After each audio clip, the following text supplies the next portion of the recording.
പ്രിയരെ, അനുതാപത്തിൻ്റെയും ആത്മീയ വിശുദ്ധീകരണത്തിൻ്റെയും ഈ നോമ്പ് കാലയളവിൽ ഇന്നേ ദിവസം വിശുദ്ധ മർക്കോസിന്റെ സുവിശേഷം 8-ാം അധ്യായം 14 മുതൽ 21 വരെയുള്ള വചനങ്ങൾ നമുക്ക് ആഴത്തിൽ ധ്യാനിക്കാം. യേശു തൻ്റെ ശിഷ്യന്മാരോട് അവരുടെ വിശ്വാസത്തിന്റെ കുറവ് ചൂണ്ടിക്കാണിച്ചുകൊണ്ട് ചോദ്യം ചെയ്തു: നിങ്ങൾക്ക് അപ്പമില്ലാത്തതിനെ കുറിച്ച് എന്തിനു തർക്കിക്കുന്നു? ഇനിയും നിങ്ങൾ മനസ്സിലാക്കുകയും ഗ്രഹിക്കുകയും ചെയ്യുന്നില്ലേ? നിങ്ങളുടെ ഹൃദയം മന്ദീഭവിച്ചിരിക്കുന്നുവോ? കണ്ണുണ്ടായിട്ടും നിങ്ങൾ കാണുന്നില്ലേ? ചെവിയുണ്ടായിട്ടും നിങ്ങൾ കേൾക്കുന്നില്ലേ?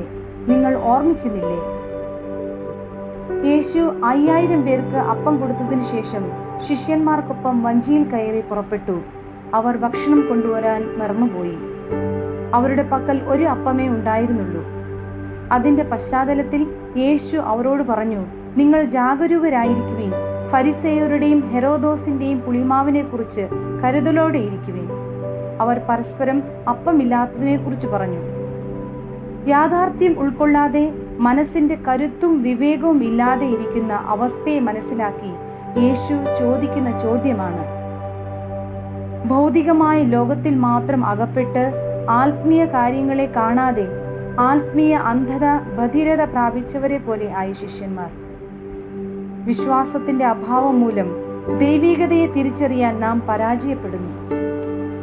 ഈ ലോക ജീവിതത്തിലായിരിക്കുന്ന നാം ഓരോരുത്തരും ശിഷ്യന്മാരെ പോലെ നമുക്ക് മുന്നിലെ സത്യം, ദൈവത്തിന്റെ കരുതലും മഹത്വവും അറിയാതെ പോകുന്നവരാണ്. നാം പലപ്പോഴും ആത്മീയമായ അന്ധത നിറഞ്ഞവരായി മാറുന്നു.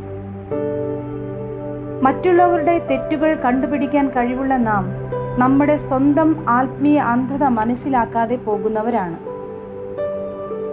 ഈ നോമ്പ് കാലത്തിൽ നമ്മുടെ കണ്ണു തുറന്ന് ആത്മീയ സത്യമറിയാൻ പരിശ്രമിക്കാം. ദൈവം നൽകിക്കൊണ്ടിരിക്കുന്ന അനുഗ്രഹങ്ങളെ മറക്കാതിരിക്കാം. ലൗകികതയെ ഉപേക്ഷിച്ച് ആത്മീയ ജീവിതത്തിലേക്ക് തിരിഞ്ഞു നോക്കാൻ ഒരു ഓർമ്മപ്പെടുത്തലായി ഉപയോഗിക്കാം. ദൈവം അനുഗ്രഹിക്കട്ടെ.